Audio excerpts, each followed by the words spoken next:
So this is my first car rent because I never do car rents, but I did see something that I wanted to address immediately. So I saw a post on Facebook where the girls were trying to figure out how can they fund their business, and a lot of people were dropping comments like, take my business credit course, business credit this, business credit that. I can show y'all how to get 6 figures in business credit. So I wanted to just come on here, talk about like what is the truth behind business credit, because I feel like a lot of this business credit stuff started happening during the pandemic. So let's talk about it. And before I even get into that, I'm going to tell y'all how I funded my business. So back in 2015, 2016, there weren't a lot of gurus out. So there weren't a lot of business courses. A lot of people weren't talking about business on YouTube. There weren't a lot of Facebook groups. Like there was a select few sprinkled in here and there, but there wasn't a whole lot. So when we started our businesses back then, we had to bootstrap everything. So when I started, I used my own personal money from working overtime. I was in the Army. I had a job. So everything was just whatever money you had then, that's what you started your business with. And I started a hair business. It wasn't as expensive back then as it is now, but that's how I started my business. So once I got everything up and running, I paid for my initial inventory. I paid for my photo shoots. I paid for my website. And after I started marketing on the internet, I had a family friend who was actually the mom of a guy who I was dating at the time, where she offered me a loan for $5,000, which I was able to get more inventory. But that was only after I was able to prove my business model. So I was already in business, already making sales, already showing that I can flip that money. So it wasn't just a gamble with her giving me the money. She seen my hustle. She seen what I was able to do. She saw how serious I was with my own money, which made her willing to invest her money. Now let's talk about what's going on now. So now we hear a lot of talk about get 6 figures in business credit. But why does your business need 6 figures in business credit starting off? Now, when it comes to getting business credit from the banks, most of the time you have to be in business for at least 2 years. So that's with your LLC. So you need to have that age time with your business, and that's if you're going the route with your building business credit. Now, they are offering you different ways to get business credit. Like if you start off and you do the net 30, net 60s, like all the net 30, 60 accounts. And the thing about those accounts with building business credit, you're only going to be able to build your business credit up to a point where you're getting more store cards. And then when it does come time to get the bigger limits, they're going to want a personal guarantee, or it's going to be based on how much money your actual business is bringing in. So you need to make sure that you actually have a profitable business model that's actually bringing in money. Because what I've been seeing a lot of people do is that they're lying on these business applications. So when you see people getting these larger limits, they're probably lying about how much money they're making, because realistically, how much money is a bank going to give you if you're saying that you're just starting off a business, you might make 40, 50,000 realistically? Do you really think a bank is going to give you 100,000?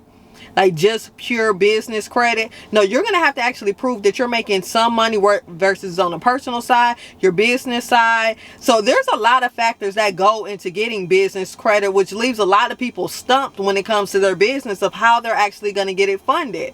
So you got to think, when you're starting your business, the first thing I want you to do is actually prove that your business model works before you apply for any debt, because it makes no sense to actually start applying for business credit before you even tested your model. Because let's say you do achieve and get 100,000 in business credit. Now you have that debt, because yes, it's debt. Yes, you have to pay it back. Let's say you test it out, your business doesn't even work. And now you're in debt with $100,000, which I would hope you will see the way things are going with your business, that you don't spend the $100,000 right away. Maybe you're doing baby steps to where you know you can actually pay this money back. Because a lot of times people don't talk about what happens if your business fails, you don't succeed, and you have to actually pay that money back. And a lot of the time, especially if you're doing $100,000, you're doing a personal guarantee, to where if you don't pay that money back on the business side, they're going after your personal credit. And you don't want to mess up your personal credit just because you weren't educated on what to do with business credit. And a lot of times the way we spend our business credit is the same way we handle our personal finances. So if your personal finances aren't together, then your business finances aren't together. So I recommend everybody get their personal finances together first before you start trying to apply for business business credit. That way you already learned the discipline, you already know how to pay the money back, and you're just better financially equipped to deal with large sums of money. Because a lot of times, like, there's videos out of how to get business credit with bad personal credit, which I highly don't recommend, because whatever you did in the past with your personal credit, 9 times out of 10 you're going to do with your business credit, because you haven't learned how to properly manage your funds. So I always say fix your personal credit first, and that way when it is time for you to start applying for business credit, getting business loans, you already know how to pay it back. And another thing I'm going to say about that is, when it comes time to start building your business credit, if you don't want to go through the net 30s, net 60, net 40 accounts, whatever net accounts that they're going to have at the time that you start building your account, they have Uline, Granger, like all those different accounts where they're having you order office supplies, different business supplies. And a lot of times you don't even need that type of stuff, especially if you just have an online business. So what I want to say to that, instead of you just wasting your money slowly trying to build up that credit, which you're going to need those credit scores anyway, is that take a look into actually fixing your personal credit score. Get it up to that 640, 680, so then you can start applying for different things. So instead of starting from right over here, you can start from over here and just go straight towards the credit cards. Like, let's say you want to get an American Express card.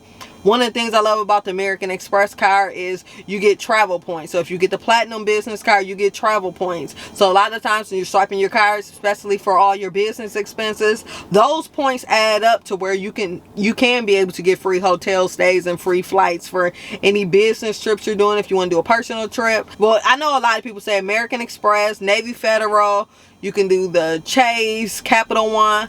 But the things that I love most about the American Express one is that there's no preset spending limit. So what that means is that starting off with the card, they don't give you a spending limit. They base it on how you're paying and how much you're spending. So let's say on average you spend maybe $5,000 a month, and you're able to pay that off as soon as you spend it. So they're going to keep you at a no set spending limit. Now, if you're continuing to spend $5,000 per month and then you start missing payments, okay, they're going to say, okay, she probably can just afford $5,000, so they're going to give you a spending limit of $5,000. So that's the way American Express works. And then a lot of people talk about Navy Federal, but one thing I'm going to say about Navy Federal is that during the pandemic, like especially now, a lot of people ruin Navy Federal for a lot of people who want to come and join Navy Federal. So Navy Federal is for people who are in the military or retire and their family members. During the pandemic, people noticed that Navy Federal gave out a lot of higher credit limits, so they started applying, started selling their codes, giving their codes away to strangers. And one thing about that is, if you give your Navy Federal access code to somebody and they mess up their account, they're going to close that account and your account.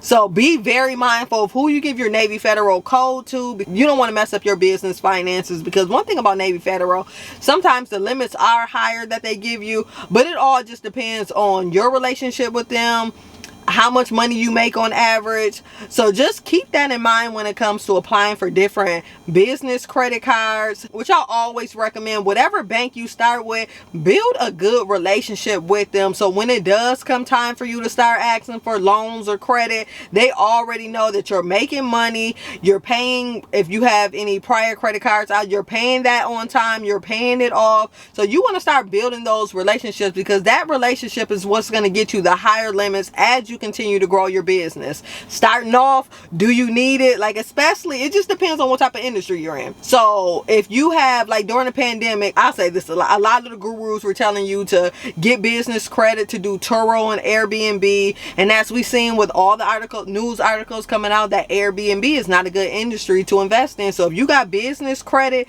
taken out to start these Airbnbs, you got all this furniture, you took all these classes, use your business credit, so automatically you're starting your business off in the hole. Now, how many months is it going to take you to get a positive return on your Airbnb? Then once the pandemic ended, people weren't able to travel like that, and they weren't able to book Airbnbs like they previously did. So now you have less bookings on your Airbnb, and you're already in debt. So that's how people get messed up when it comes to their business credit, because their business starts off in the negative. It might creep up towards the positive, but then the end of the pandemic happened. People don't have as much money as they previously had. Money is not circulating the economy. People aren't getting that unemployment. So now what are you going to do? you have to pay that money back. Whether you pay it back now, you pay it back later, they have to come for you with collections, you're going to have to pay that money back. So take a deeper look into why you actually need business credit. Have you proven your business model? Have you tested it out? Because I would rather spend, maybe, let's say I'm just spending maybe $5,000 to test out my item, brother. I don't care if I have to do overtime to get the money, Uber Eats, have to drive Lyft, whatever I need to do to get this money to figure out, okay, is this business model liable? Does it make sense? Is everything going to line up to where I know I'm just going to take the risk versus me taking out a whole bunch of money, losing it, now I got to pay all that back, so I'm going to end up doing the overtime anyway. So I would rather just risk my own money first. I know people always say use other people's money, but they normally say use other people's money at a point where your business is already profitable and you've proven that you can flip other people's money and you take the profit. But if you're already in a negative, you can't flip a negative in a negative, because you're going to still be in the negative, because you haven't proven that you can make a positive out of that negative, if that makes sense to you.